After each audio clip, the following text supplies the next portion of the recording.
Police CCTV camera খুলে ফেলার পাশাপাশি অভিযুক্ত অঙ্কন শিক্ষক ও আবাসনের দায়িত্বে থাকা হিসাবরক্ষককে বরখাস্ত ও তাদের বিরুদ্ধে থানায় লিখিত অভিযোগ দায়ের করার আশ্বাস পেলেও পরিস্থিতি স্বাভাবিক হলেই প্রধান শিক্ষিকার বদলির দাবিতে অনড় ছাত্রীরা থেকে শুরু করে অভিভাবক ও বিদ্যালয়ের অন্যান্য শিক্ষিকা। এদিন বিদ্যালয়ের শিক্ষিকা ও অভিভাবকদের পক্ষ থেকে লিখিত অভিযোগ দায়ের করা হয় উপস্থিত আধিকারিকের কাছে প্রধান শিক্ষিকার বদলির দাবিতে। প্রসঙ্গত কালিয়াগঞ্জের এক বালিকা বিদ্যালয়ের ছাত্রাবাসে ছাত্রীদের স্নানের সময় সিসিটিভি ক্যামেরায় নজরদারি চালানোর অভিযোগ ঘিরে তীব্র চাঞ্চল্য ছড়িয়েছে। বুধবারের পর বৃহস্পতিবার ঘটনার তদন্তে আসা অবর বিদ্যালয় পরিদর্শক শিলা সাহা, পঞ্চায়েত সমিতির সভাপতি হিরণময় সরকার, যুগ্ম বিডিও সন্দীপন দে, জেলা পরিষদের নারী ও শিশু কর্মাধ্যক্ষ লতা সরকার, মুস্তাফানগর গ্রাম পঞ্চায়েতের প্রধান গোলাম মোস্তাক সহ অন্যান্যরা। পাশাপাশি ছুটে আসে ছাত্রীদের অভিভাবকেরাও। বিদ্যালয়ের প্রধান শিক্ষিকার সঙ্গে কথা চলাকালীন ছাত্রীরা ক্লাস বন্ধ করে প্রধান শিক্ষিকার ঘরের সামনে এসে দফায় দফায় বিক্ষোভ দেখাতে থাকে। তাদের আন্দোলনে পূর্ণ সহযোগ করেন যেন দোষীকে বরখাস্ত করে শাস্তির ব্যবস্থা করতে হবে, পাশাপাশি বিদ্যালয়ের প্রধান শিক্ষিকাকে বদলি করতে হবে। ঘটনার খবর পেয়ে ছুটে আসে কালিয়াগঞ্জ থানার আইসি দেবব্রত মুখোপাধ্যায়ের নেতৃত্বে বিশাল পুলিশ বাহিনী। পুলিশ আবাসনের কলপাড় এলাকায় লাগানো সিসিটিভি ক্যামেরা খুলে ফেলে এবং অবশেষে রেজুলেশন করা হয় অভিযুক্ত আবাসনের দায়িত্বে থাকা হিসাবরক্ষক ও অঙ্কন শিক্ষক দুজনকেই বিদ্যালয় থেকে বরখাস্ত করা হয় এবং বিদ্যালয়ের প্রধান শিক্ষক দুজনের বিরুদ্ধে থানায় অভিযোগ দায়ের করা হয়। এই অবস্থায় কিছু পরিস্থিতি স্বাভাবিক হলে এদিকে বিদ্যালয়ের প্রধান শিক্ষিকার বদলির দাবিতে অনড় ছাত্রী অভিভাবকরা। অবশেষে অবর বিদ্যালয় পরিদর্শক শিলা সাহা বলে, এখন কিছুই করা যাবে না, বিষয়টা তারা ঊর্ধ্বতন কর্তৃপক্ষকে জানাবেন। এ বিষয়ে প্রধান শিক্ষিকা সোমা বাগচি কি বলছেন শুনবো। যে দুজনের বিরুদ্ধে মূল অভিযোগ, একজন আপনার হিসাবরক্ষক হোস্টেলের এবং আরেকজন অঙ্কন শিক্ষক, তার বিরুদ্ধে কি ব্যবস্থা নিলেন? এটা আমরা সবাই মিলেই বসেছিলাম সকাল থেকে, একটা রেজুলেশন করে থানায় জানিয়ে দিয়ে তাদের টার্মিনেট করা, কিন্তু সকাল থেকে এত ঝামেলা হলো যে আমরা করে উঠতে পারলাম না। আমরা সকাল থেকেই সবাই মিলে বসে নিয়ে এই মুহূর্তে সমাপ্ত করলাম। রেজুলেশন করে শোনানো হচ্ছে, আমরাও নোটিশ আকারে বের করে বাইরে টাঙিয়ে দেবো। রেজুলেশন কি না তাদের বিরুদ্ধে তাদেরকে টার্মিনেট করা হবে। কিন্তু আপনি দায়িত্বপ্রাপ্ত একজন হোস্টেলের দায়িত্বপ্রাপ্ত, সেই হোস্টেলের ছাত্রীরা শ্লীলতাহানির শিকার হলো, তারা অভিযোগ করছে, তাহলে আপনি থানাকে কোনো রিটেন কমপ্লেন দিবেন না এই ব্যাপারে? থানাকে অলরেডি আমি রিটেন কমপ্লেন আমার মোবাইলে টাইপ করে সম্পূর্ণই রেখেছি। আইসি সাহেব এলেন, আইসি সাহেব করেছেন বাই নেমে, কার শঙ্কু মণ্ডল আর মিন্টু সাহা বাই নেমে করেছি। আইসি সাহেব এলেন, এবার আইসি সাহেবের হাতে আমরা চিঠি করে সাবমিট করে দেবো। ম্যাডাম, সিসিটিভিটা কালকে নিয়ে একটা প্রবল টিউবওয়েলের উপর, আজকে পুলিশকে বাধ্য হতে হলো সেই সিসিটিভি। আমি ক্যামেরাম্যানকে কালকেই বলেছিলাম, ক্যামেরাম্যান আমাকে জানিয়েছে দিদি ওখানকার ক্যামেরাতে হাত দিতে সভাপতি না করেছে। পুলিশ এসে খুলবে না, পুলিশ এসে খুলবে সেটাও আমি জানি না। আমি যখন এলাম এখানে, পুলিশ এসে আমাকে বললেন দিদি আমি ক্যামেরাটা খুলে নেব। প্রত্যেকটা নাবালিকা বাচ্চা যারা এই এত অভিযোগ করছে, চাইল্ড লাইনে আপনি জানিয়েছেন? না, আমার সাথে ওদের কথা এখনো হয়নি।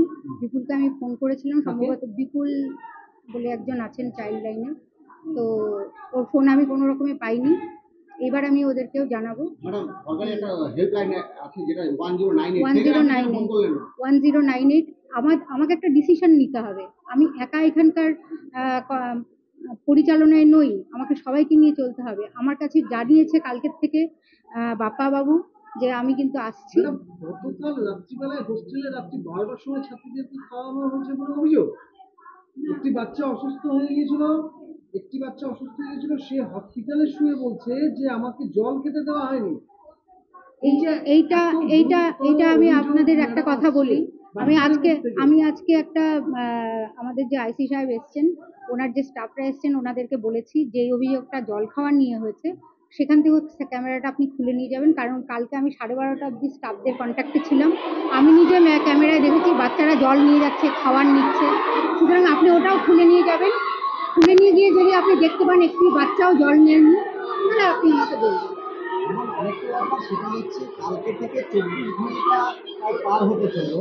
কালকে বিষয়টা মিটিয়ে আমি বাড়ি গেছি, এখান থেকে লোকজন সরেছে প্রায় 7টা সাড়ে 7টার সময়।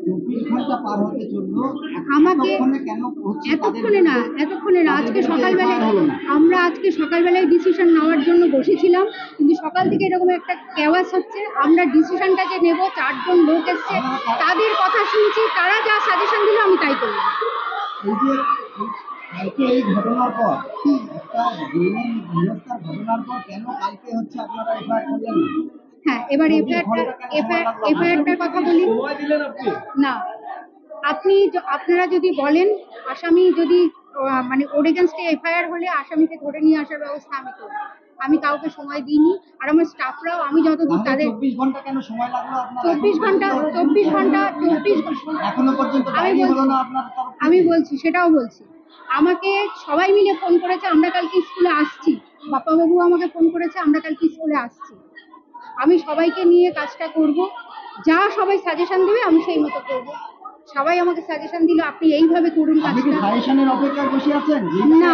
আপনার স্টুডেন্ট, না, না, আপনার একদমই- স্টুডেন্ট আপনার একদমই- স্কুলের মধ্যে হোস্টেলের মধ্যে নিগ্রহ হচ্ছে, যৌন নিগ্রহ হচ্ছে, আপনি তার আশায় বসে আছেন যে সবাই মিলে যা আবার বলবে তা করবে? আমার বিষয়টা হচ্ছে কোনো রকমের যে কথাগুলো আমার কাছে উঠে এসছে সেই কথাগুলো কতটা ঠিক কতটা ভুল আমি না জেনে একটা মানুষের বিরুদ্ধে যে চলে যাব, সেটার জন্য আমাকে সবার সহযোগিতা লাগবে। আমি সবাইকে ঠিক- ডেকেছি ঠিক ভুল যে তাহলে- আপনারা আসুন, আপনারা যেরকম সাজেশন আমাকে দেবেন সেই রকম ভাবে ঠিক- কাজ ঠিক হবে। ভুল তাহলে যারা বাইরে আছে তারা প্রমাণ করবে? না, ঠিক ভুল তারা প্রমাণ স্টুডেন্টের করবে না। এতগুলো স্টুডেন্টের একটা ঠিক ভুল একজনের কথা ঠিক জানবে? ভুল তারা প্রমাণ করবে না, তারা আমাকে একটা সাজেশন দেবে যে এই মুহূর্তে আমার কি করা উচিত, আমি সেই হিসাবেই আমি কাজ ম্যানেজিং করব। কমিটির অপেক্ষায় বসেছিলেন 24 ঘন্টা যে আপনি হচ্ছে সঙ্গে সঙ্গে এফআইআর করতে পারলেন না?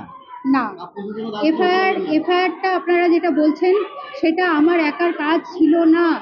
আমি আপনাদের বারবার বলছি আমাকে সকলের সাজেশন নিয়ে আজকে যদি আমাকে থানা থেকে বলে দেয় আপনি এফআইআর করুন, আমি এফআইআর করবো, অলরেডি আমি করে না দিয়েছি। বলবে এফআইআর করতে না, পারবেন না, না, না, আমাকে একটা আলোচনা করতে হয়েছে। একজন স্টাফের বিরুদ্ধে আমি যাচ্ছি, আমাকে একটা আলোচনা করতে হবে।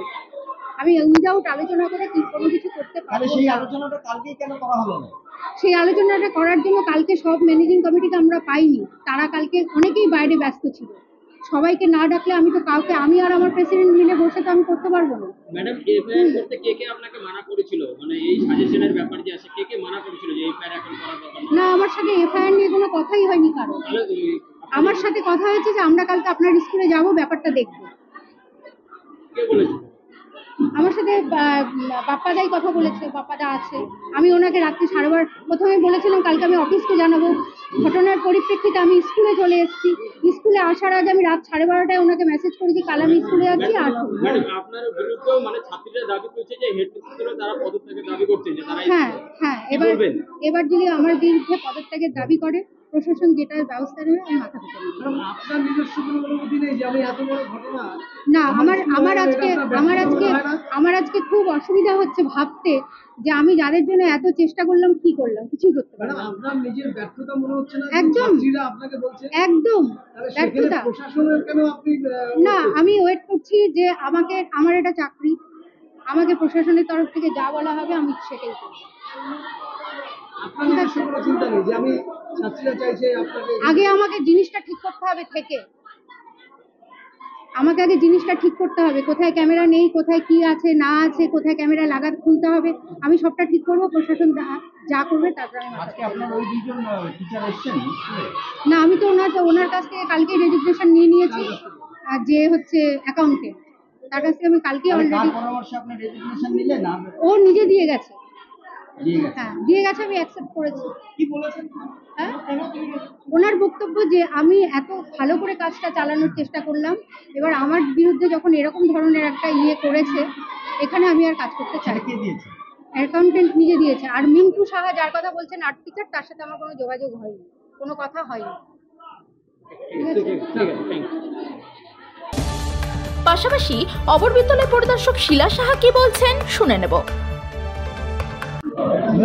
ম্যাডাম, আজকে আপনি ছিলেন, কি বুঝলেন? বুঝলাম এটাই যে বাচ্চাদের তরফ থেকে অনেক অভিযোগ আছে, আবার হেডমিস্ট্রেসের কথাগুলো শুনলাম। এখন সেই জন্যই সবাই মিলে যেটা বাচ্চাদের স্বার্থে যেটা ভালো হবে সেই জন্যই একটা মিটিং, ম্যানেজিং কমিটির মিটিং করা হলো, কিছু সিদ্ধান্ত গ্রহণ করা হলো।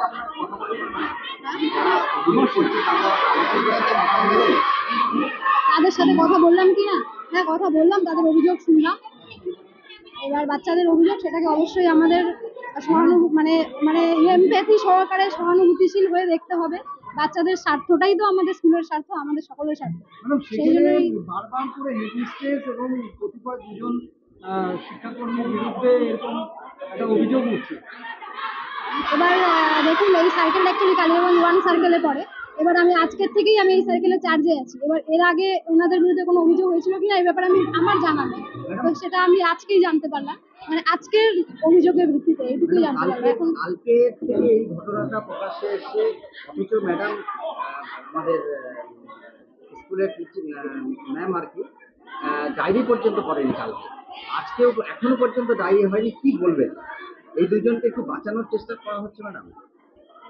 24 ঘন্টার মধ্যে ডায়েরি করলো না, এত বড় অভিযোগ। দেখুন, বাঁচানোর চেষ্টা করবেন এটা আমি আশা করি না যে উনি বাঁচানোর চেষ্টা করবেন, কারণ বাচ্চাদের যেখানে স্বার্থ এখানে আছে, ওদের হেলথের কথা, ওদের সুস্থ জীবনের কথা আমাদের ভাবতে হবে। সেখানে বাচ্চারা যদি অভিযোগ করে, সেখানে আমাদের কারোই মানুষ হিসেবে উচিত না যে আমরা কাউকে বাঁচাবো। যারা এই ধরনের অভিযোগ থেকেই যাচ্ছে ম্যাডাম। এই ব্যাপারে আমি বলতে পারছি না। এখন হয়তো উনি অনেক চাপে, অনেক কাজের মধ্যে হয়তো সেটা করা হয়নি, সেটাও হতে পারে, ওনার কথাটাও শুনতে হবে। যাই হোক, যে উনি ইচ্ছা করে করেননি এটাও তো আমি বলতে পারছি না, হয়তো অনেক কিছুতে কাজে 24 ঘন্টা টাইম, তার স্কুলের মিনিমাম স্কুলের তো 15 থেকে 20টা স্টুডেন্ট কালকে আমাদের বলেছে, যাচ্ছেতাই ভাবে তারা বলেছে যে একটা শিশুটা বলছে যে আমার গায়ে হাত দেওয়া হচ্ছে, আমার শরীরের ছবি নেওয়া হচ্ছে, এখনো ভয় আছে তাদের। হয় তারা আতঙ্কে ভুগছে। এবং হেড টিচারের মধ্যে কোনো রকম তার ইয়ে নেই, তিনি রিজাইন নিলেন, কেন পুলিশকে ডাকলেন না? তুমি এখানে বসো, এত বড় তোমার বিরুদ্ধে অ্যালিগেশন, কেন ডাকা হলো না সেই সময়? কেন তার রিজাইন লেটারটা উনি নিলেন? এটা স্কুলের ম্যাটার, এটা দিদিমণি বলতে তার মানে তাকে কোনোভাবে বাঁচানোর চেষ্টা হয়েছে। আশা করি মানুষ হিসেবে উনি বাঁচানোর চেষ্টা করবেন না, যদি মানে বাচ্চাদের কথা ভেবে। এখন অন্য কোনো পরিস্থিতিতে ফেসে করেছেন, করতেই পারেন, সেটা ওনার ব্যাপার, উনি কি মানে কি করেছেন অ্যাকচুয়ালি, কেন করেছেন আমি বলতে পারছি না। আজকে এই মিটিং এ কি সিদ্ধান্ত নেওয়া হলো? আজকে মিটিংয়ে ম্যানেজিং কমিটির সাথে বসে এটাই সিদ্ধান্ত নেওয়া হলো, যাদের বিরুদ্ধে মেইন অভিযোগ যে দুজনের বিরুদ্ধে ছিল, সুব্রত মণ্ডল এবং মিন্টু সাহা, তাদেরকে মানে আজকের থেকেই টার্মিনেট করা হলো এবং পুলিশকেও জানানো হয়েছে তাদের বিরুদ্ধে পস্কো আইনের ভিত্তিতে তাদের বিরুদ্ধে একটা কেস হবে। ওদের অভিযোগগুলো নেওয়া হয়েছে, বাচ্চাদের অভিযোগগুলো, টিচারদের তরফ থেকে যেগুলো অভিযোগ আছে গার্জেন তরফ থেকে, সেটা হবে, কিন্তু প্রসিডিওরে একটু টাইম লাগে। আর বাকি যেগুলো আজকে করা সম্ভব সেটাই আজকে মিটিংয়ে রেজুলেশন ইয়েতে খাতাতে সেটা আমাদের নোট করেছি। Thank you. অন্যদিকে বিদ্যালয়ের পরিচালন সমিতির সভাপতি সুভাষ চন্দ্র মণ্ডল কি বলছেন শুনবো। আপনার নাম? সুভাষচন্দ্র মণ্ডল। আপনি স্কুলে কি দায়িত্বে আছেন? হ্যাঁ, স্কুলে কি দায়িত্বে আছেন? সভাপতি পদে। আপনারই তো ভাইপো হ্যাঁ শঙ্কু দণ্ড, হ্যাঁ, কালকেই তো বলেছি। তাহলে তাকে বাঁচানোর জন্যই কি 24 ঘন্টা পরে এফআইআর করতে চলেছেন হেডমিস্ট্রেস? না না, এটা কখনই তো ভাইপো আপনার সামনেই কিন্তু আমি নিয়েছিলাম, রেজুলেশন লেটার দিয়ে ওকে দিয়েছি, এটা তো ঠিক, আপনি দেখেছেন কিন্তু ও লিখছিল। আমরা রেজুলেশন লেটার নিয়ে আমি বললাম সমস্ত কাগজপত্র ম্যাডামকে দিয়ে চলে যায়। আপনি স্কুল সভাপতি থাকতে এত বড় ব্যর্থতার? দেখুন, আমি সভাপতি থাকতে ব্যর্থতা, এটা তো সম্পূর্ণ ভেতরে আমরা সবসময় তো আসি না। আমি একটা রিটায়ার্ড পারসন, 17 সালে রিটায়ার্ড করছি, গেস্ট টিচার হিসাবে 8 বছর ইয়েতে ছিলাম, চাঁদগা কোয়েড স্কুলে, এখনও যাই, ওখানে 2 জন মাত্র। আপনার তো নাতনির বয়সী হ্যাঁ, বাচ্চাগুলো অবশ্যই। কি হারে খাচ্ছে এবং তারা নিজেদেরকে আমি তো এই জিনিসগুলো আমি বলছি তো, অন ক্যামেরায় বলছি, একবারও কেউ আমাকে বলেনি যে এই জিনিসগুলো ঘটছে। আপনার ভাইপো যদি এটা ওই যে জড়িত থাকে, আমার স্টাফের যে স্কুলে যে স্টাফরা আছে, তারা তো ম্যানেজিং কমিটি আছে, তারা তো বলবে, একটু ইঙ্গিত দেবে। ভাইপো যদি এই ঘটনায় সত্যি জড়িত হয়, প্রমাণিত হয়, হ্যাঁ, আপনি কি শাস্তি চাইবেন? অবশ্যই অবশ্যই চাইবেন। অবশ্যই। এ বিষয়ে এক অভিভাবক কি বলছেন শোনাবো। সর্বোপরি বিদ্যালয়ের এক ছাত্রী কি বলছে শুনবো। দিদি কোথায় এসেছেন এবং কেন এসেছেন? আমি তরঙ্গপুর বড়লাল হরলাল স্কুলে এসেছি। কেন? যে এখানে বাচ্চাগুলো শুনলাম যে ফোন করলো যে মা এখানে গন্ডগোল হচ্ছে, যে এখানে আসো। এখানে আসার পরে শুনলাম যে এই থেকে এই ব্যাপার, যে স্যারগুলো আসে ক্লাস করাতে, আদার্সটা বাইরের লোক কোনো আসে না, স্যারগুলোই আসে। যে বলে একটা আদর করলে তো এখানে হাত দিবে, পিঠে হাত দিবে, সে জায়গা কোমরে হাত দিচ্ছে, সে মানে যেখানে সেখানে হাত দিচ্ছে, ওটা তো আদর ভালোবাসা বলে মাস্টারের? তারপরে হচ্ছে যে এমনি পড়াশোনা ভালো হয়, সেটা নিয়ে কোনো বদনাম হয় না, যে না পড়াশোনা এমনি বাইরের নিয়ম আসে, পড়াশোনা খুব ভালো হয়। কিন্তু খাওয়া দাওয়ার প্রবলেম, যে যদি বলতে যাই যে মানে ভাতের মধ্যে পোকা, সবজির মধ্যে পোকা, ঘরে ঢুকা দরজা লাগাই দিয়ে খাওয়াবে, তাও খাইতে হবে। এরকম খাওয়া দাওয়া এগুলা আমরা তো রাখছি সুরক্ষার জন্য, রাখছি তো ভালোর জন্য রাখছি, খারাপের জন্য তো রাখিনি। তা আজকে খারাপের জন্য রাখলে তো এখানে রাখতাম না আমরা, কেন এরকম হবে সেটা বলছি। সেই জন্য এখন হেড ম্যামের শাস্তি চাই, বিচার চাই। আমরা কিভাবে রাখবো, এভাবে তো রাখে যাওয়া যায় না। কবে জানতে পারলেন? তাদের কোনো শাস্তি চান না? যারা মেয়েদের গায়ে হাত দিচ্ছে তাদেরও শাস্তি চাই, যারা ওদের যাবজ্জীবন ফাঁসি হোক। কারণ ওরা নাবালক বাচ্চা, ওরা কিছু জানে না, ওদের সঙ্গে কেন এরকম চর্চা করা হবে? আপনারা কবে জানতে পারছেন যে মেয়েদের সাথে এই আচরণ করছে? এই আচরণ করছে মেয়েরা কিন্তু ভয়ে বলেনি, যে আগে বলতে চাইছিল, বা ক্লাসের ম্যামগুলোকে বলছে, যে ক্লাসের ম্যাম বলে যে আমরা কিভাবে বলবো, আমরা যদি বলি তাহলে আমাদের বেতন কাটে দেয়, বেতন আমরা কম পাই, তার জন্য ক্লাসের ম্যাম বলে না। যারা বড় মেয়ে আছে, যারা 9-10-এ পড়ে, তারা বলছে এরকম শুনতে শুনতে ক্লাসের ম্যাম বিরক্ত হয়ে গেছে। তো ক্লাসের ম্যাম বলছে যে আজকে কিছু একটা করতে হবে, না করলে কিছু হবে না, এইভাবে তোদের মুখ থেকে সহ্য করবো কতদিন। তার জন্য আজকে এই কথাটা, এই ঘটনাটা হয়েছে। এতদিন থেকে আমাদের বাচ্চাগুলো বলে না আমাদেরকে, তো আমাদের সাথে এরকম হয় বলে না। কিন্তু কি করবে, আমরা যাবে বললে আমরা প্রথমে বলবো যে কিছু বলিস না, হাজার হলো তোদের ম্যাম, তো ওদেরকে সম্মান দিয়ে চলতে হবে। কিন্তু আমরা যে আছি, আমাদের সাথে ঠিক মতো বাচ্চাদের কথা বলতে দে না, কিছু খাওয়াতে দে না, কিছু আনতেও দে না, তাহলে আমরা কি আসবো আর মানে পুতুলের মতো দেখে যাব? আমরা যদি কিছু আনি, খাবার আনি, তা আমরা তো খারাপ আনবো না, বাড়ি থেকে জাস্ট ভালোই আনবো। এইটাই বলছি যে আমি শাস্তি চাই, বিচার চাই। উত্তর দিনাজপুরের কালিয়াগঞ্জ থেকে সত্যেন মহান্তের রিপোর্ট, টাইমস 14 বাংলা।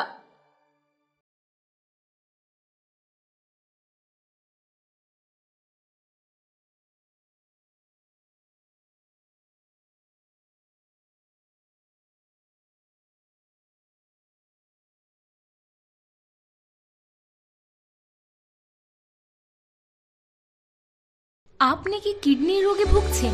তাহলে আর দেরি না করে আজই আসুন আপনার এলাকার একমাত্র বিশ্বস্ত প্রতিষ্ঠান জীবন রেখাতে। এখানে বিশেষজ্ঞ নেফ্রোলজিস্ট ডাক্তাররা লেজার ট্রিটমেন্টের মাধ্যমে রোগীদের সমস্ত ধরনের কিডনির এবং প্রোস্টেটেটের অপারেশন করে থাকেন। রোগী দেখছেন nephrologist doctor Arkaprava Chakraborty, SSKM hospital, Kolkata. Doctor Sunil Kumar, Apollo hospital, Kolkata. Doctor Pinaki Mukherjee, NRS hospital, Kolkata. এছাড়াও এখানে প্রতিদিন অপারেশন করছেন ও বহির্বিভাগের রোগী দেখছেন ইউরোসার্জন ডক্টর আতার কাশিম, PG হসপিটাল, কলকাতা। তাছাড়াও এখানে স্বাস্থ্যসাথী কার্ড ও ওয়েস্ট বেঙ্গল হেলথ স্কিমের সুবিধা রয়েছে। আমাদের ঠিকানা রায়গঞ্জ, উকিলপাড়া। বিশদে জানতে কল করুন 8373066655 অথবা 8373066644 এই নম্বরে।